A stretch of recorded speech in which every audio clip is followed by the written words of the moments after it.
Hello दोस्तों, welcome to sleepy classes. तो आज के प्रीमिक्स के सेशन में हम 5 सवाल डिस्कस करेंगे इकोनॉमी के। ड्रिल वही रहेगी, सवाल देखेंगे, आप वीडियो पॉज करेंगे, उसे आंसर करेंगे, फिर हम एक्सप्लेनेशन देखेंगे एंड आपको एक फीडबैक मिलेगा कि क्या आप उस क्वेश्चन को करेक्टली आंसर कर पाए या नहीं। And at the end of the session जो भी आपका स्कोर रहेगा वो आप कमेंट बॉक्स में जरूर मेंशन करेंगे। राइट, चलिए तो शुरुआत करते हैं आज के सेशन की। बट उससे पहले एक छोटी सी इन्फॉर्मेशन कि देखिए, हर एक प्रिपरेशन के दौरान आपको कुछ ना कुछ टेस्टिंग की जरूरत पड़ती है कि आप असेस कर पाएं कि किस प्रकार से आपकी प्रिपरेशन चल रही है।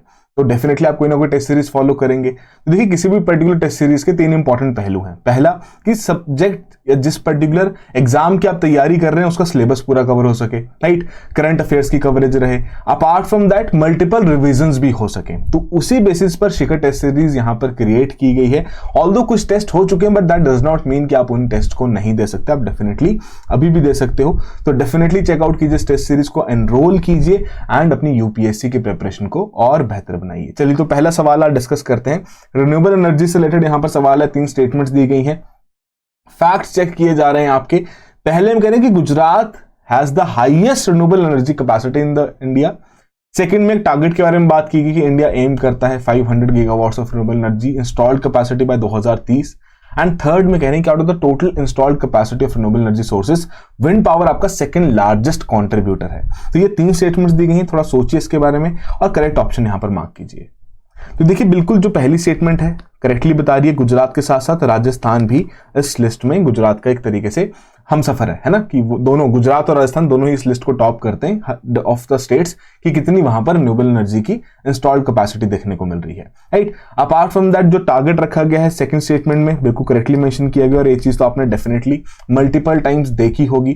थर्ड में जो पूछा जा रहा है तो काफी हद तक आप इजिली समझ सकते हैं कि डेफिनेटली कहीं ना कहीं इंडियन पॉलिसीज जो डिजाइन की जा रही हैं रिन्यूएबल एनर्जी से रिलेटेड, तो मोस्टली फोकस सोलर के ऊपर रखा जा रहा है। सिंस ट्रॉपिकल रीजन है, उस प्रकार की प्रोडक्शन हम यहां पर दे सकते हैं। राइट, एंड उसके अलावा फिर सेकंड यहां पर जो पॉलिसी फोकस है वो किसके ऊपर है, वो आपका विंड पावर के ऊपर। तो बिल्कुल करेक्टली बताया गया, out of the total installed capacity of renewable energy sources जो आपका विंड पावर है सेकंड लार्जेस्ट कंट्रीब्यूटर है। फर्स्ट कंट्रीब्यूटर जो फर्स्ट रैंक है वो यहां पर सोलर का है। तो तीनों स्टेटमेंट्स करेक्ट होते हुए डी ऑप्शन हमारी यहां पर करेक्ट ऑप्शन है। वही चीज आपको एक्सप्लेनेशन में भी यहां पर समझाई गई है। तो प्लीज एक बार मैं आपको एडवाइस करूंगा, इसे गो थ्रू जरूर कीजिएगा। 2023-24 का डेटा जो कि एमएनआरई द्वारा रिलीज किया गया है उसी के बेसिस पर यह सवाल बनाया गया है।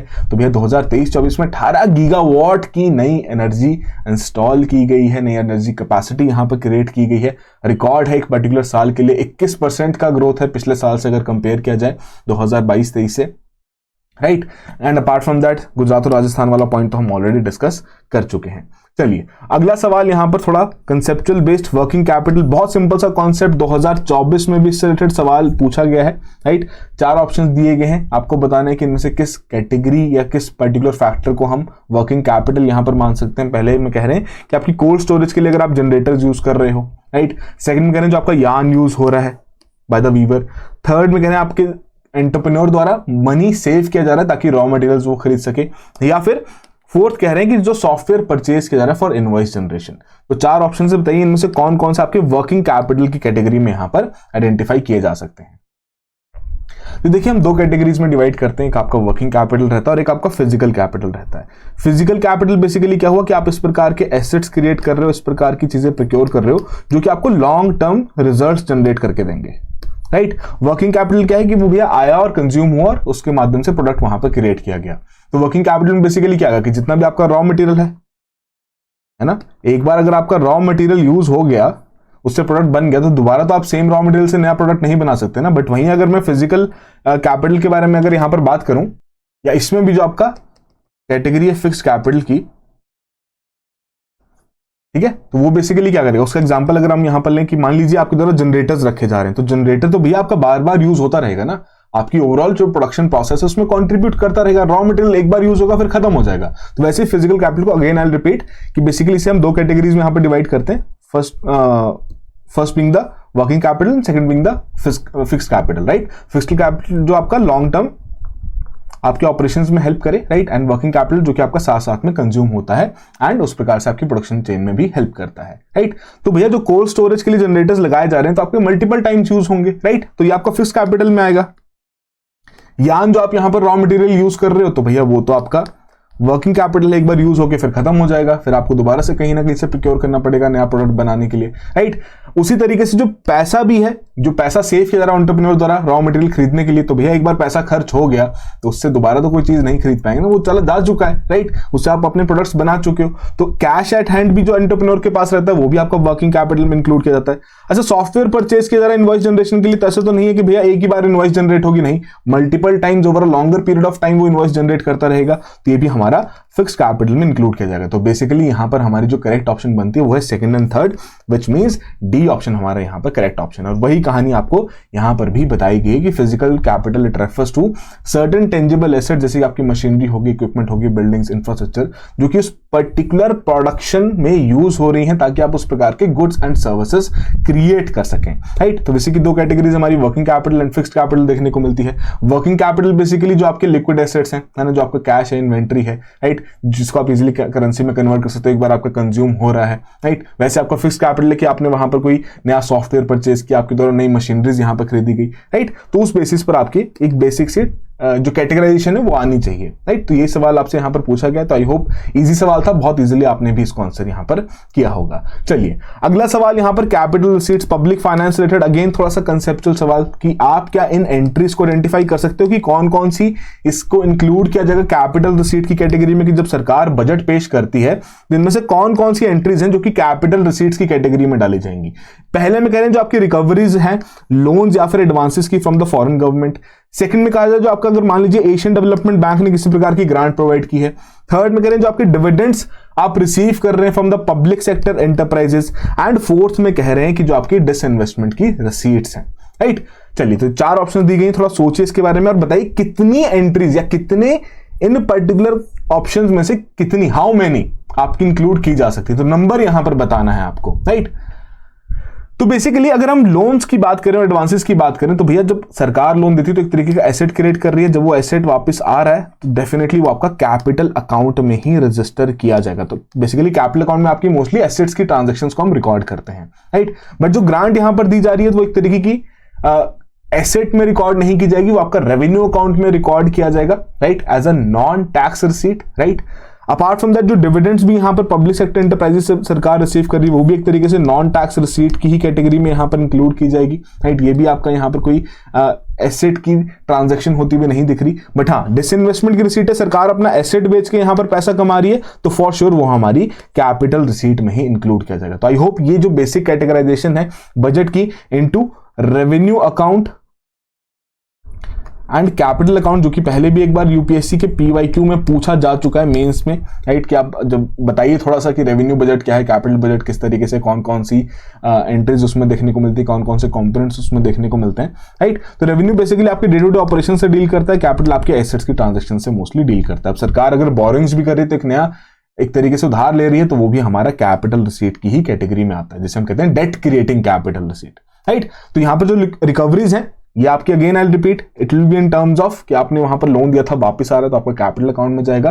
बट जो इस प्रकार की ग्रांट्स हैं उसे ध्यान रखिए कि आपका नॉन टैक्स रेवेन्यू में under the category of revenue account यहां पर इंक्लूड किया जाता है, डिविडेंड्स भी यहां पर रेवेन्यू अकाउंट में इंक्लूड किए जाते हैं एंड डिसइन्वेस्टमेंट रिसीट्स यहां पर हमारी कैपिटल अकाउंट में इंक्लूड की जाती है, राइट। तो चार में से दो यहां पर करेक्ट हैं जिसके बेसिस पर बी ऑप्शन हमारा करेक्ट ऑप्शन है। तो वही चीज आपको यहां पर बताई गई है कि डेफिनेटली इस प्रकार की रिकवरीज यहां पर इंक्लूड की जाती हैं। ग्रांट्स नॉन टैक्स रेवेन्यू का हिस्सा है, अगेन जो डिविडेंड्स हैं वो भी नॉन टैक्स रेवेन्यू का हिस्सा है, टैक्सेशन के माध्यम से नहीं कमाया जा रहा है यहाँ पर, राइट। उसके अलावा जो डिसइन्वेस्टमेंट रिसीट्स हैं वो डेफिनेटली हमारी कैपिटल रिसीट्स में इंक्लूड की जाती हैं। तो एक रेफरेंस के लिए स्क्रीनशॉट यहाँ पर अटैच किया गया है कि कौन कौन सी नॉन डेट रिसीट्स हैं जो कि देखने को मिलती हैं, ठीक है। तो अगर आप लोन्स और एडवांसेस की बात करें तो स्टेट गवर्नमेंट को अगर उधार दे रखा है वो वापस आ रहा है तो भैया वो भी आपका इस प्रकार से कैपिटल अकाउंट की ही नॉन डेट रिसीट्स में इंक्लूड किया जाता है, राइट। फॉरेन गवर्नमेंट को अगर आपने उधार दे रखा है उसकी वापसी हो रही है तो वो भी यहां पर देखने को मिलती है, ठीक है जी। तो इस प्रकार की जो कैटेगराइजेशन है जो हम बजट को पढ़ते हैं या बजट का फुल फ्लेज डॉक्यूमेंट वहां पर देखते हैं तो वहां पर ये सभी चीजें मेंशन रहती हैं, न्यूमरस एंट्रीज वहां पर रहती हैं, बट एक बेसिक आइडिया यहां पर होना चाहिए, राइट। चलिए अगला सवाल इंडियन मार्केट से रिलेटेड बहुत ही सिंपल सा सवाल है कि common application form, again fact based सवाल कि इनमें से कौन सी स्टेटमेंट है जो कि कॉमन एप्लीकेशन फॉर्म को करेक्टली यहां पर डिफाइन कर रही है। पहला कह रहे हैं कि एक मैंडेटरी प्रोसेस है सभी फाइनेंशियल इंस्टीट्यूशंस के लिए हमारे इंडिया की, ताकि अपनी केवाईसी डॉक्यूमेंट्स वो सबमिट कर सकें बिफोर इन्वेस्टमेंट। सेकंड में कह रहे हैं कि भैया कि इन्वेस्टमेंट अकाउंट ओपनिंग फॉर्म्स हैं जो कि ऑफर किए जाते हैं बाय द ब्रोकरेज फर्म या फिर mutual fund house for different investment products, या फिर एक सिंगल विंडो क्लियरेंस है आपका कॉमन एप्लीकेशन फॉर्म, जिसके चलते एफपीआई जो फॉरेन पोर्टफोलियो एप्लीकेंट्स हैं, राइट, वो सबमिट कर सकते हैं अपनी डिटेल्स और खुद को रजिस्टर कर सकते हैं सेबी के साथ, या इनमें से कोई भी नहीं। तो ये पर्टिकुलर टर्म ना बहुत बार देखने को मिलती रहती है, ठीक है जी। तो थोड़ा सोचिए इसके बारे में, करेक्ट ऑप्शन यहां पर मार्क कीजिए। देखिए कॉमन एप्लीकेशन फॉर्म बेसिकली एक तरीके का हम कह सकते हैं गुड गवर्नेंस इनिशिएटिव यहां पर रखा गया, जिसके तहत जो फॉरेन पोर्टफोलियो इन्वेस्टर्स हैं वो एक सिंपल फॉर्म, एक सिंगल फॉर्म को फिल करते हुए अपनी सभी डिटेल्स वहां पर रखते हुए खुद को रजिस्टर कर सकते हैं सेबी के साथ, ताकि वो इंडियन मार्केट्स में इन्वेस्ट कर सकें। तो बिल्कुल यहां हमारी सी ऑप्शन करेक्ट ऑप्शन उभर के सामने आती है, राइट। तो आई डोंट नो कितने लोगों को इस चीज के बारे में नहीं पता था, बट अगर आपको पता था तो अच्छी बात, आपकी रिवीजन हो गई है। बट अगर आपको नहीं पता था तो एक सिंपल सा कॉमेंट आपको यहां पर डालना है कि वैल्यू एडिशन हो गया भैया आज कुछ, क्या आज कुछ तो वैल्यू एडिशन, कुछ नया सीख के यहां पर आप गए हैं, राइट। चलिए, तो ये सिंपल इन्फॉर्मेशन यहां पर आपको दी गई थी। इसमें आपका पूरा केवाईसी की फॉर्मेलिटीज इसी पर्टिकुलर सीएफ के माध्यम से यहां पर की जाती है certain in foreign portfolio investors की, राइट। तो उसी बेसिस पे पूरी इन्फॉर्मेशन यहां पर आपको दी गई है। तो एक तरीके से गुड गवर्नेंस इनिशिएटिव, ताकि जो इन्वेस्टमेंट है, ईज ऑफ इन्वेस्टमेंट यहां पर इंप्रूव किया जा सके फॉरेन इन्वेस्टर्स के लिए, तो उसी के लिए आपका ये पर्टिकुलर सीएफ यहां पर यूज किया जाता है। ऑलराइट, लास्ट सवाल अगेन थोड़ा सा कॉन्सेप्ट बेस्ड, कैपेसिटी यूटिलाइजेशन का सवाल किस तरीके से यहां पर रखा गया कि विच of the following is not a consequence.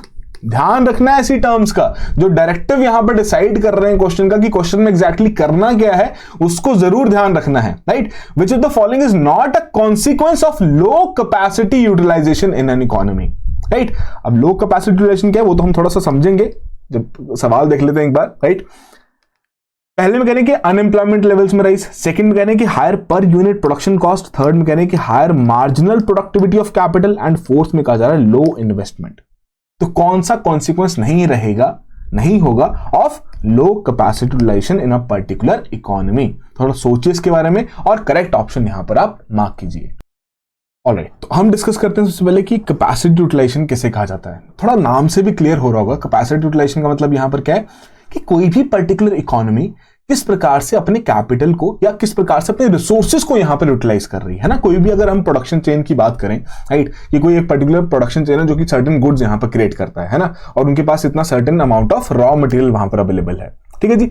अगर मैं कहूं कि भैया वो जो पर्टिकुलर प्रोडक्शन चेन है बहुत एफिशिएंट है ना, कि अगर उस पर्टिकुलर रॉ मटेरियल से on an ideal basis 20 products बनाए जा सकते हैं, तो भैया वो 19 तो यहां पर जनरेट करके दे ही रहा है। थोड़ा बहुत चलो वेस्टेज हो रहा है, बट 19 यहां पर जनरेट करके दे रहा है, राइट। तो मतलब क्या है कि यहां पर अच्छी कैपेसिटी यूटिलाइजेशन है, कि अच्छे तरीके से रिसोर्सेज की यूटिलाइजेशन की जा रही है। बट अगर मान लीजिए वेस्टेज बहुत ज्यादा है, तो उस केस में हम क्या कहेंगे कि यहां पर जो कैपेसिटी यूटिलाइजेशन है वो लो देखने को मिल रहा है। फाइनल प्रोडक्ट्स जो बन रहे हैं भैया वो 8 ही बन पा रहे, क्योंकि बाकी सारे वेस्ट हो जा रहे हैं, उस प्रकार के जो नेसेसरी क्राइटेरिया उनको पूरा ही नहीं कर पा रहे। ऐसा कब हो सकता है कि भैया अगर आपके स्किल्ड लेबर अवेलेबल नहीं रहेगी, है ना, आप अच्छे से अपने रिसोर्सेज को यूटिलाइज नहीं कर पाएंगे, फाइनल प्रोडक्ट्स या सर्विसेज में कन्वर्ट नहीं कर पाएंगे एफिशिएंटली, राइट। तो ये इंपॉर्टेंट पॉइंट यहां पर ध्यान रखना, कैपेसिटी यूटिलाइजेशन की किस तरीके से यहां अपने एग्जिस्टिंग रिसोर्सेज को यूज किया जा रहा है during the production of certain goods and services, right. High capacity utilisation, चलो आप बहुत अच्छे तरीके से यहां पर काम कर रहे हैं और आपकी रिसोर्सेज की फुल एफिशिएंसी पे यहां पर यूज केस देखने को मिल रहा है, राइट। तो सोचिए कि अगर लो कैपेसिटी यूटिलाइजेशन है तो उसकी वजह से क्या क्या हो सकता है, पूछा गया क्या नहीं है, बट चलो आप थोड़ा सोचिए कि क्या क्या हो सकता है। तो क्या अनएम्प्लॉयमेंट लेवल्स में राइज आ सकता है? जी हाँ, बिल्कुल। अगर आप अच्छे प्रोडक्ट्स नहीं बनाएंगे, आपके प्रोडक्ट मार्केट में नहीं बिकेंगे, तो जाहिर सी बात है फिर कंपनीज को वहां पर मुनाफा नहीं होगा। कंपनीज को मुनाफा नहीं होगा तो फिर वो क्या करेंगे, ले ऑफ करना शुरू कर देंगे। तो अनएम्प्लॉयमेंट लेवल्स तो यहां पर भैया बढ़ सकते हैं, राइट। तो ये तो हमारा आंसर नहीं है, क्योंकि नॉट अ कॉन्सिक्वेंस यहां पर पूछा गया। सेकंड में कह रहे हैं कि भैया पर यूनिट प्रोडक्शन कॉस्ट यहां पर इंक्रीज हो रही है। अब थोड़ा इसके बारे में सोचते हैं। देखिए जाहिर सी बात है, अगर लो कैपेसिटी यूटिलाइजेशन देखने को मिल रही है तो मतलब कम प्रोडक्ट्स वहां पर तैयार हो रहे हैं, है ना, उतने अच्छे तरीके से आपकी प्रोडक्शन चेन काम नहीं कर पा रही।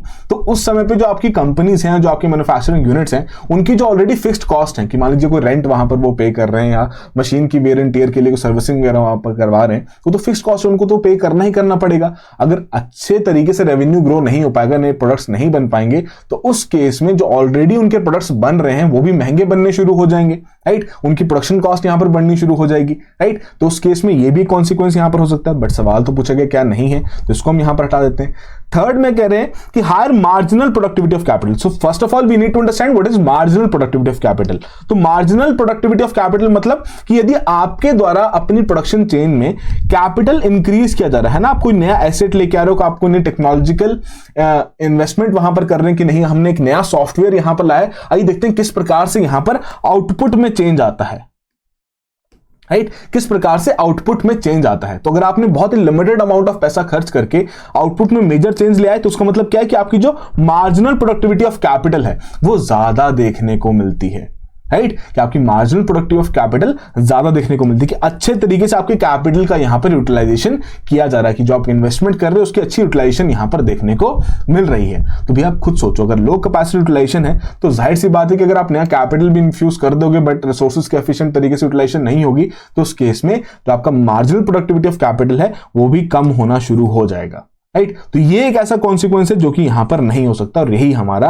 करेक्ट आंसर भी यहां पर देखने को मिलता है। Apart from that low investment, जाहिर सी बात है अगर कोई ऐसी इकोनॉमी है जो कि लो कैपेसिटी यूटिलाइजेशन पे काम कर रही है तो कोई इन्वेस्ट नहीं करेगा भैया उस इकोनॉमी में, लगेगा कि भैया यहां पैसा लगाएंगे तो और पैसा यहां पर डूबेगा। तो यहां सी ऑप्शन हमारी करेक्ट ऑप्शन है कि यहां due to low capacity utilisation जो आपकी मार्जिनल प्रोडक्टिविटी ऑफ कैपिटल है वो घटनी शुरू हो जाएगी, बढ़ेगी नहीं, कम होनी यहां पर शुरू हो जाएगी, राइट। तो ये बड़ा ही इंटरेस्टिंग सवाल था, आई होप आपने भी इसे करेक्टली यहां पर आंसर किया हो। तो वही एक्सप्लेनेशन यहां पर आपको दी गई, क्या कैपेसिटी यूटिलाइजेशन है, किस तरीके से उसका इंपैक्ट पड़ता है on different parameters, right. Apart from that जो हमने आपको बताया कि भैया मार्जिनल प्रोडक्टिविटी ऑफ कैपिटल क्या है, which refers to the additional output जो कि जनरेट हो रही है by adding extra unit of capital to the production process, की बेसिकली चेंज इन आउटपुट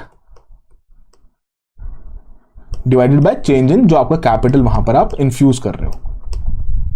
अगर आपका चेंज इन कैपिटल बहुत ज्यादा है बट आउटपुट में मेजर चेंज नहीं आ रहा, तो मतलब क्या है कि जो आपकी मार्जिनल प्रोडक्टिविटी ऑफ कैपिटल है वो कम देखने को मिल रही है। बट अगर आपका आउटपुट में काफी अच्छा चेंज देखने को मिल रहा है तो दैट मींस आपकी मार्जिनल प्रोडक्टिविटी ऑफ कैपिटल ज्यादा है।